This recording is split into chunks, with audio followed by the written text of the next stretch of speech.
Hello friends, welcome to my channel. तो ये मेरा फर्स्ट व्लॉग है और मैं आपको अपना गांव दिखाता हूँ। आइए और ये देखिए हमारे गांव का मौसम कैसा है। आज बारिश हुई है, अभी हवा चल रही है थोड़ी थोड़ी और बहुत ठंडक है।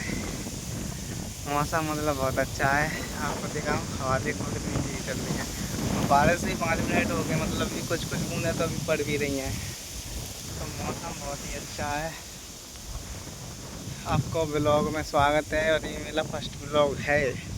इस ब्लॉग को मैं अच्छी व्यूज़ आए, आप लोगों ने सपोर्ट दिखाया और थोड़ा वायरल गया तो मैं नेक्स्ट वीडियो से और ब्लॉग बनाऊंगा, नहीं तो फिर नहीं बनाऊंगा।